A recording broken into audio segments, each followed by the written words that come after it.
اعوذ باللہ من الشیطان الرجیم بسم اللہ الرحمن الرحیم الحمدللہ رب العالمین وصلی اللہ علی محمد وآلہ الطیبین الطاہرین اما بعد۔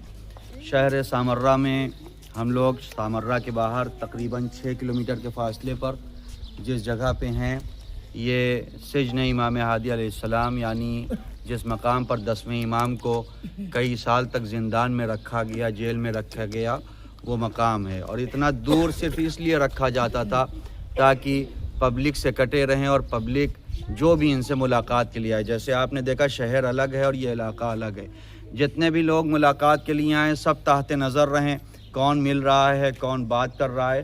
لیکن ائمہ علیہ السلام نے اپنے ساتھیوں کی جو پرورش کی تھی اور جو وکالت کا سسٹم 10ویں امام نے عروج پہ پہنچایا ہے، جو آج ہم وکالت دیکھ رہے ہیں، ائمہ معصومین کے جو وکیل ہوتے ہیں یا آیت اللہ کے وکیل جو ہوتے ہیں، یہ آج جو سسٹم دیکھ رہے ہیں 10ویں امام کے زمانے میں اس کو عروج ملا۔ اور جو طریقے تھے، کبھی ہوتا یہ تھا کہ امام کا کوئی چاہنے والا وہ تیل بیچنے کا بہانہ کرتا تھا کہ تیل بیچ رہے ہیں، اور وہ آواز لگاتے لگاتے یہاں پہ آئے، اور یہاں پہ آنے کے بعد وہ تیل تولے اور اسی تیل میں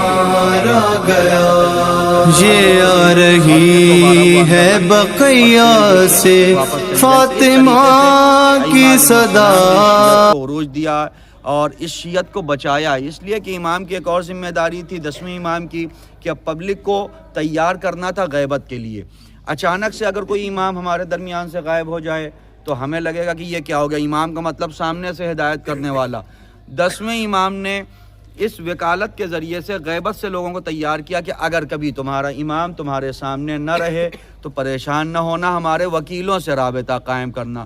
11ویں امام تک پہنچتے پہنچتے سسٹم یوں ہوا تھا کہ 11ویں امام لوگوں سے ملتے بھی نہیں تھے، پردے کے پیچھے سے گفتگو کریں۔ لوگ کہیں مولا سامنے سے آ کے بولیں، تو آپ یہی کہتے تھے کہ نہیں، میں چاہتا ہوں کہ تم لوگوں کی عادت پڑ جائے تاکہ تمہارا امام اگر کبھی غائب رہے تو تم لوگ گھبراؤ نہیں، بلکہ اس کے ذریعے سے، اس طریقے سے بھی، وکالت کے ذریعے سے بھی اپنے رابطے کو قائم کرو۔ یہ جو ہم لوگ جیل دیکھ رہے ہیں بہت بڑا علاقہ ہے، باہر ٹوٹی ٹوٹی دیواریں بھی آپ کو دکھیں گی، یہ تو پھر بھی اس کا رینوویشن ہوا ہے، دیکھ رہے ہیں، پھر بھی نیا بنایا گیا اس کو۔ لیکن باہر جو دیواریں دیکھ رہے ہیں بہت دور تک یہ بڑا سا قصر متوکل بھی تھا یہاں پہ۔ متوکل جس کے بارے میں آپ لوگوں نے سنا ہے، ظلم کی حد تھی۔ بعض روایتوں میں ہے کہ بنی امیہ کے بادشاہوں نے بھی اہل بیت پہ اتنا ظلم نہیں کیا جتنا بنی عباس نے رشتہ داری کی باتیں کر کے ظلم کیا ہے۔ متوکل غنا اور میوزک کا بالکل دل دادا، میوزک سننے والا، وہ روزانہ غنا اور موسیقی میں بالکل گم رہنے والا۔ ایک دن اس نے، متوکل کے بارے میں آپ سنتے ہیں نا کہ امام حسین کی قبر پہ حل چلوا دیا تھا۔ کیوں چلوایا تھا؟ اس لیے کہ اس کو میوزک سننے کی عادت تھی۔ ایک دن اس نے کہا کہ سامرہ کی جو سب سے مشہور ڈانسر ہے اس کو بلاؤ۔ لوگوں نے کہا وہ نہیں ہے۔ کہا کہاں گئی ہے؟ اس کی تو پوری ایک ٹیم ہے۔ کہا وہ گئی ہے کہیں سفر پہ۔ جب وہ آ گئی اس کو بلایا، سوال کیا تم کہاں گئی تھی؟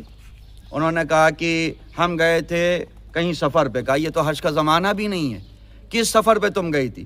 تو اس ڈانسر نے، گانا گانے والی تھی، ڈانس کرنے والی تھی، لیکن اہل بیت کی عاشق بھی تھی، اس نے کہا کہ میں کربلا گئی تھی۔ اس کو اتنا زیادہ یہ بات کھل گئی کہ جو ڈانس کرنے والی ہیں، جو رقص کرنے والی ہیں، ان کے دل میں بھی عشق حسین ہے، تو صحیح میں کربلا اور قبر امام حسین کا نشان مٹا دوں گا۔ متوکل نے پھر ایک مسلمانوں سے کہا کہ کون ہے جو قبر حسین کا نشان مٹائے؟ کوئی تیار نہ ہوا۔ ایک یہودی تیار ہوا، اس یہودی نے وہاں پہ حل چلائے، وہاں پہ پانی کی نہریں جاری کرنے کی کوشش کی۔ اگرچہ پانی جاری نہ ہوا، پانی نے آ کے قبر حسین کا طواف کرنا شروع کر دیا۔ آج آپ دیکھیں جس قبر کو مٹانے کی کوشش کی تھی، وہ قبر کیا، وہ عظیم حرم موجود ہے، زائرین آتے ہیں، دور دور سے آتے ہیں وہاں کی زیارت کرنے کے لیے۔ اور جس نے مٹانے کی کوشش کی تھی اس کا محل جو ہے نا، اس محل کو بھی کوئی متوکل کا محل کہے کہ آج نہیں آ رہا ہے۔ آج لوگ کیا کہہ رہے ہیں کہ آ رہے ہیں؟ اس زندان میں جا رہے ہیں جو امام ہادی سے منسوب زندان ہے۔ یعنی پروردگار اگر باقی رکھتا ہے تو معصومین کے نام سے باقی رکھتا ہے، ان لوگوں کے نام و نشان نہیں ہیں۔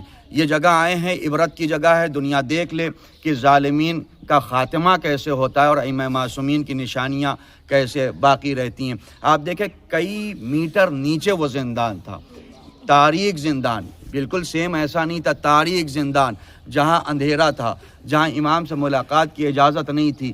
لیکن میں نے عرض کیا جیسا کہ اس سختی کے دور میں بھی اگر آج ہم لوگ 1200 سال کے بعد امام ہادی کے آج ہمارے دل میں عشق اہل بیت اور 12 ائمہ کے ماننے والے ہیں نا, تو ان ائمہ علیہ السلام کی قربانیاں ہیں جس کے نتیجے میں ہم اس جگہ پر آئے ہیں. اس کو آپ زیارت کر لیں, امام کو سلام بھیج دیں, پھر ہم لوگ چلتے ہیں حرم مطہر. وقت زیادہ ہو چکا ہے, انشاءاللہ وہاں پہ تفصیلی بیان کروں گا. نماز بھی ہم لوگ کوشش کریں گے کہ وہیں چل کے پڑھیں. والسلام علیکم ورحمۃ اللہ.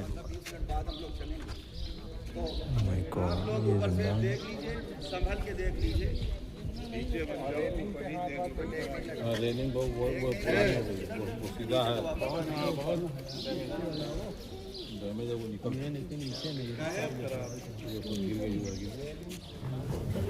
جو واپس چڑھ نہیں سکتے جائیں نہیں. جوتے اتار دکھا دیں ہمارے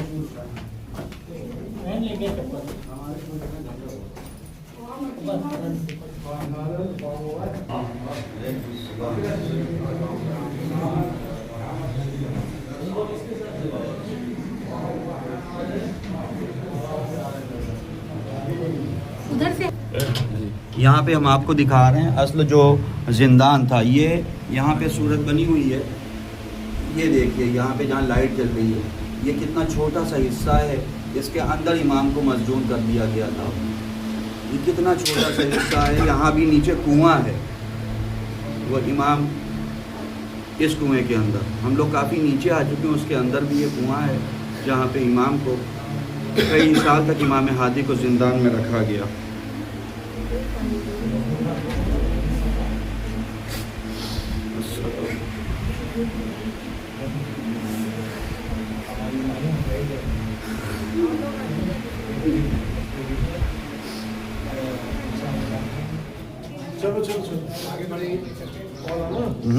اس کے نیچے بھی بنا ہے, وہ کھڑے ہیں نا, ادھر نیچے کنواں ہے, اس کنویں کے اندر امام کو رکھا گیا تھا. اور وہ کافی وہاں پہ کھڑکی رہی. ہاں چلو ادھر سے,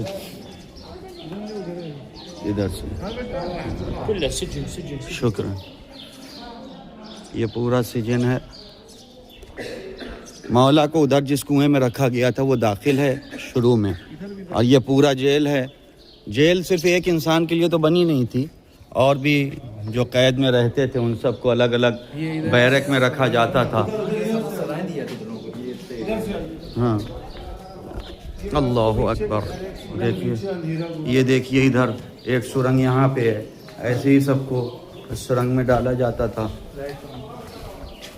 اللہ اکبر. السلام علیکم.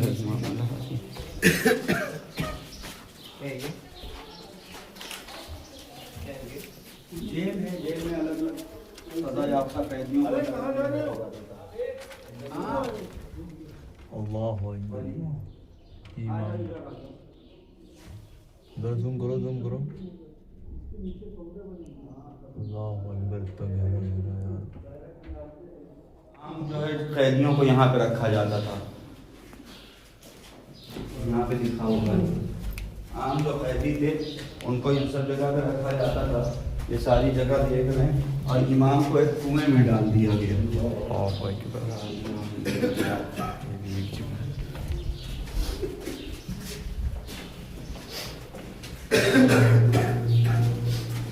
خدا لعنت کرے دشمنان اہل بیت پر.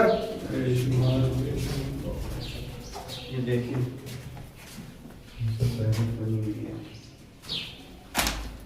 یہاں پہ بھی یہ سب سزائیں جس کو دی جاتی ہیں ان کے لیے یہ زندان بنا ہوا ہے. اللہ اکبر.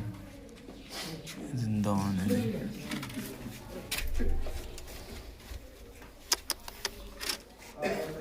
اللہ اکبر. اللہ اکبر. علمان مولا نکین دہر میں کیا کیا سہا. علمان مولا نکین دہر میں کیا کیا سہا. علمان مولا نکین دہر میں کیا کیا سہا. خشک کنویں میں رکھا